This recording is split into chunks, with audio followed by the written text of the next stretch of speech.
ക്യാൻസറിനെതിരെ പൊരുതാനായി Calicut city service സഹകരണ ബാങ്കും MVR cancer സെന്ററും സംയുക്തമായി അവതരിപ്പിക്കുന്ന ക്യാൻസർ ചികിത്സാ സഹായ പദ്ധതിയാണ് മാസ് കെയർ. വാർത്തകൾ തുടരുന്നു. പെരുവയലിൽ 6ാമത് പ്രീമിയർ ലീഗ് ഫുട്ബോൾ ടൂർണമെന്റിന് തുടക്കമായി. 4 ദിവസം നീണ്ടു നിൽക്കുന്ന ടൂർണമെന്റിൽ നിരവധി പ്രാദേശിക താരങ്ങളും ടീമുകളും മാറ്റുരയ്ക്കും. ഗോകുലം FC താരം മിഷാൽ കളിക്കാരെ പരിചയപ്പെട്ടു. Elassery Rajeev memorial ever rolling ട്രോഫിക്കും പുതിയടത്ത് സാമി വിന്നേഴ്സ് ട്രോഫിക്കും പീടികക്കണ്ടിയിൽ ഗോപിനാഥൻ റണ്ണേഴ്സ് ട്രോഫിക്കും വേണ്ടിയുള്ള ഫുട്ബോൾ ടൂർണമെന്റുകളാണ് പെരുവയൽ സോക്കർ കോർട്ടിൽ ആരംഭിച്ചത്. ഫുട്ബോൾ മത്സരങ്ങൾ 4 ദിവസം നീണ്ടു നിൽക്കും.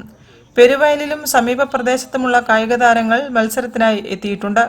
ഇത്തരം ഫുട്ബോൾ ടൂർണമെന്റിലൂടെ ഒരുപാട് കായിക താരങ്ങളെ വളർത്തിയെടുക്കാൻ സാധിച്ചിട്ടുണ്ടെന്നും പ്രദേശത്തെ വിവിധ ക്ലബ്ബുകളുടെ കൂട്ടായ്മയോടുകൂടിയാണ് പ്രീമിയർ ലീഗ് സംഘടിപ്പിച്ചിട്ടുള്ളതെന്നും സംഘാടകർ അറിയിച്ചു. കഴിഞ്ഞ 5 തവണയും വളരെ മികച്ച രീതിയിലാണ് ഈ ടൂർണമെന്റ് പെരുവയലിലെ മുഴുവൻ കളിക്കാരെയും ഏകദേശം 100ഓളം കളിക്കാരെ രജിസ്റ്റർ ചെയ്ത് താരലേലം നടത്തി 12ഓളം ടീം രൂപീകരിച്ച്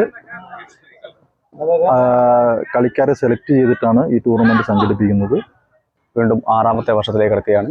6ാമത്തെ വർഷം ഇതിന് നേതൃത്വം നൽകുന്ന അനൂപ് ഉന്നൈസിനെ പോലുള്ള നിരവധി ഫുട്ബോൾ പ്രേമികളുടെ പ്രയത്നം കൊണ്ട് തന്നെയാണ് ഇത്രയും വർഷങ്ങൾ ഞങ്ങൾക്ക് മുന്നോട്ട് പോരാൻ കഴിഞ്ഞിട്ടുള്ളത്. ഗോകുലം FC കായിക താരം വിശാൽ കളിക്കാരുമായി പരിചയപ്പെട്ടുകൊണ്ട് ഉദ്ഘാടനം നിർവഹിച്ചു. ചെയർമാൻ ഉനൈസ് അരീക്കൽ അധ്യക്ഷനായിരുന്നു.